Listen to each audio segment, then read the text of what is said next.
Dans cette vidéo, je vous présente 5 clés fondamentales pour vérifier la potentielle rentabilité de votre idée d'entreprise ou de votre projet afin de déterminer si oui ou non cela vaut la peine pour vous de vous y investir pleinement.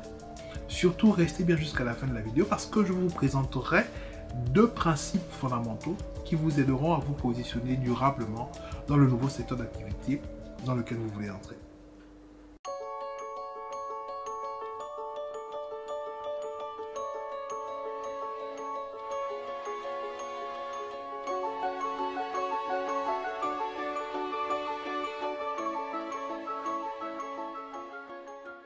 Bienvenue sur notre chaîne YouTube où chaque semaine nous traitons d'entrepreneuriat, de business stratégie, de leadership et du mindset nécessaire pour développer les nouvelles compétences qui vous permettront de vous positionner durablement sur la route du succès. Si vous êtes nouveau sur la chaîne, je vous recommande vivement de vous abonner et surtout d'activer la cloche de notification pour ne manquer aucune de nos prochaines vidéos. Vous avez un projet que vous voulez réaliser, vous avez une idée d'entreprise que vous souhaitez concrétiser, mais vous hésitez, vous ne savez pas si ça vaut la peine, si ce sera rentable, si ça va marcher. Vous hésitez à investir votre temps, votre argent, vos ressources. Et donc, tout justement, voici 5 clés basiques, 5 clés indispensables qui vous permettront d'avoir une idée déjà sur la faisabilité de ce projet. La première clé que nous allons voir ensemble, ce sont les barrières à l'entrée. Les barrières à l'entrée sont toutes les difficultés, tous les freins, toutes les embûches que vous pouvez rencontrer lorsque vous voulez entrer dans une industrie ou bien dans un secteur d'activité. Important de noter que les barrières à l'entrée sont là tout justement pour freiner l'entrée des nouveaux arrivants, mais d'une certaine façon aussi, ça protège ceux qui sont déjà sur le marché parce que la concurrence est moins rude et ça leur permet à eux de garder leur part de marché. Plusieurs barrières à l'entrée peuvent être identifiées. Vous avez premièrement les économies d'échelle. Donc, est-ce que le fait de produire en petite quantité a le même coût de production que le fait de produire en grande quantité? Et ça, c'est extrêmement important parce que tout ça va jouer sur les prix de vos produits. Donc, si lorsque vous produisez en grande quantité de façon industrielle, vous avez une réduction des coûts de production, vous pouvez alors proposer des prix qui soient moins chers que la concurrence. Et donc, ça vous permet de gagner des parts de marché. Une autre barrière à l'entrée identifiée, ce sont les besoins élevés en capitaux ou en investissement. Vous prenez par exemple le cas des maisons de téléphonie mobile et vous savez donc l'importance des besoins en capitaux importants qui sont dégagés pour pouvoir créer le réseau, installer les pylônes, toute la technologie qui est derrière et tout. Vous comprenez donc que ce n'est pas tout le monde qui a accès à ces capitaux-là. On parle de plusieurs milliards de francs CFA qui a accès à ces capitaux et donc qui peuvent s'aventurer à se lancer dans ce secteur particulièrement. Et donc, les besoins élevés en capitaux peuvent et constituent souvent une barrière à l'entrée efficace pour décourager tout justement les nouveaux entrants. Troisième barrière à l'entrée identifiée, ce sont les coûts de changement.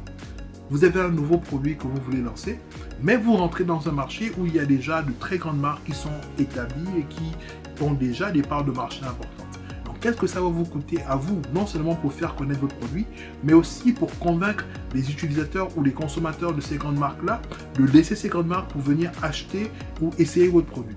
Donc, naturellement, vous devez dépenser dans la publicité, dans le marketing, la communication, ainsi de suite. Et donc, selon tout justement la dimension de vos concurrents, vous aurez donc un budget de communication qui sera conséquent. Et donc ça peut être tout justement une barrière à l'entrée dans la mesure où le coût de changement est élevé pour pouvoir convaincre les consommateurs de passer du produit qu'ils ont l'habitude d'utiliser à votre produit. Une autre barrière à l'entrée identifiée, c'est la difficulté d'accéder au circuit de distribution.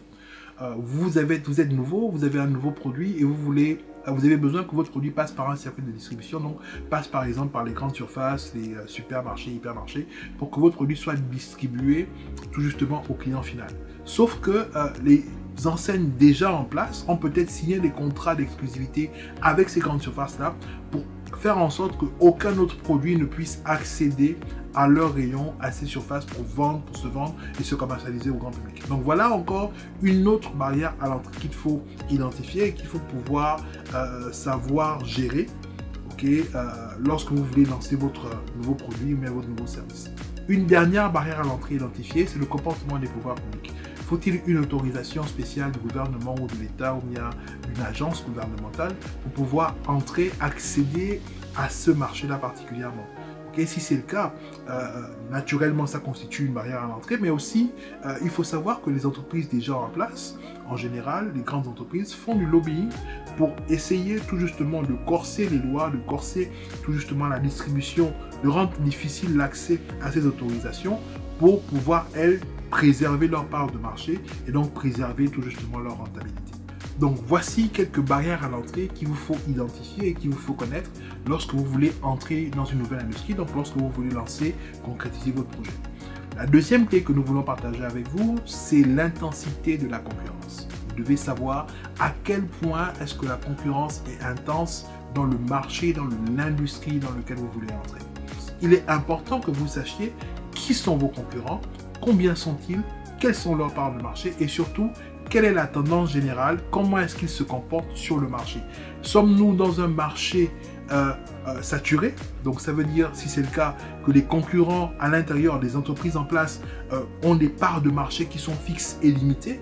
Et donc elles vont se battre farouchement pour pouvoir les conserver et vont tout faire pour décourager, pour mettre les embûches sur le chemin, des bâtons dans les roues à tous nouveaux entrants potentiels.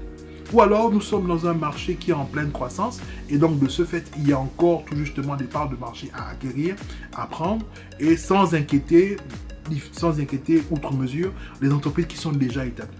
Donc ça, je pense que c'est important que vous puissiez le distinguer afin tout justement de savoir si oui ou non, ok, ça vaut la peine pour vous de vous engager dans cette aventure entrepreneuriale. La troisième clé que nous voulons vous aider à identifier, ce sont les produits de substitution. Quelles sont les solutions différentes des vôtres, mais qui répondent aux mêmes besoins pour le consommateur ou bien pour le client? Pour vous aider à comprendre, admettons que vous vouliez vous lancer dans la production et dans la commercialisation de pots de confiture. La première question que vous pouvez vous poser, c'est quelles sont les solutions qui, aux yeux du consommateur, répondent aux mêmes besoins. Okay? Par exemple, pour la confiture, dans le cas dans lequel nous sommes, vous avez la marmelade, vous avez la gelée, qui sont des produits proches, presque similaires, mais qui ne sont pas exactement de la confiture. Et donc, voici des produits déjà qui peuvent être des produits de substitution.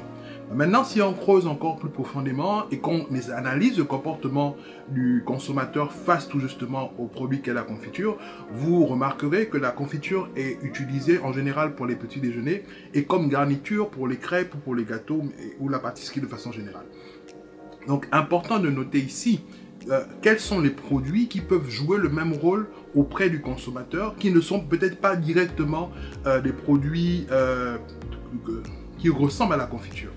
Je prendrais par exemple, vous avez le chocolat, vous avez le miel, vous avez le beurre. Tous ces éléments-là qui rentrent dans la composition du petit déjeuner peuvent devenir des produits de substitution par rapport à la confiture. Ces produits de substitution peuvent constituer une menace pour vous si pour un prix équivalent, ces produits ont des performances ou sont meilleurs que le vôtre. Et ça, c'est important de le noter. Autre chose aussi qu'il faut tenir compte, c'est est-ce que pour le consommateur, il est plus difficile de changer de produit, de basculer de votre produit à un produit de substitution. Si la difficulté est grande, c'est avantageux pour vous. Si la difficulté ne l'est pas, c'est à votre désavantage. Partagez avec nous dans les commentaires quels sont les produits de substitution que vous avez pu identifier et si leurs performances sont plus ou moins équivalentes par rapport à votre produit. Nous serons heureux de pouvoir discuter avec vous et de pouvoir vous aider tout justement à améliorer les performances de votre produit. La quatrième clé que nous aimerions partager avec vous, c'est le pouvoir de négociation des clients ou des consommateurs. Ce qu'il faut savoir, c'est que plus le consommateur a de solutions équivalentes à votre produit, plus il a le choix. Et donc, plus il a le choix, plus il a de pouvoir pour négocier les prix par rapport à votre produit. La première chose que vous devez chercher à savoir, c'est combien de solutions équivalentes à la vôtre sont disponibles pour les clients sur le marché. Deuxièmement, est-ce qu'il y a une très grande demande, une très forte demande par rapport à ce type de solution? Troisièmement, est-ce qu'il est aisé pour le client de changer de fournisseur? Ça veut dire, est-ce que pour le client, c'est facile d'aller acheter la même solution que vous proposez chez quelqu'un d'autre sans qu'il n'y ait des avantages à son niveau? Quatrièmement, quelle est l'importance du client, de l'achat d'un client sur votre volume total de vente? Vous remarquerez donc naturellement que si un client à lui seul fait 50% ou 60% de vos ventes, il a un pouvoir de négociation qui est énorme par rapport à vous parce que vous ne pouvez pas vous permettre de le perdre. Alors que si vous avez un client qui, à lui seul, ne représente que 1% de vos ventes, c'est clair que vous avez un pouvoir de négociation plus fort par rapport à lui et donc vous pouvez vous permettre de le perdre parce que naturellement, vous pouvez facilement le remplacer. Ce qu'il faut retenir ici, c'est que plus le client a le choix par rapport aux solutions qui lui sont proposées, plus sa capacité de négociation est forte. Et également, plus le marché est petit, donc ça veut dire que moins les clients sont nombreux, plus ils ont de force de négociation par rapport à vous. La cinquième clé que nous voulons partager avec vous, c'est le pouvoir de négociation des fournisseurs. En réalité, c'est la capacité qu'auront les fournisseurs à vous imposer leurs conditions. Donc, les questions que vous devez vous poser pour identifier ce problème sont, premièrement, combien y a-t-il de fournisseurs qui sont disponibles tout justement sur le marché dans lequel vous voulez entrer? Et deuxièmement, est-ce que ces fournisseurs travaillent de façon coordonnée, donc travaillent ensemble, ou bien travaillent de façon indépendante? S'ils travaillent de façon coordonnée, ça renforce leur pouvoir et ça diminue tout justement le vôtre par rapport à eux. En début de vidéo, nous avions promis de vous donner en bonus 2 principes fondamentaux qui vous aideraient à rentrer avec succès dans une nouvelle industrie ou dans un nouveau secteur d'activité. Le premier principe, ou la première chose que vous devez chercher à identifier, c'est si vous rentrez dans ce qu'on appelle une rente de situation ou une rente de monopole. Dans ce cas précis, ce qu'il faut savoir, c'est que c'est la structuration de l'industrie, la structuration du secteur d'activité qui définit la compétitivité à l'intérieur de l'industrie.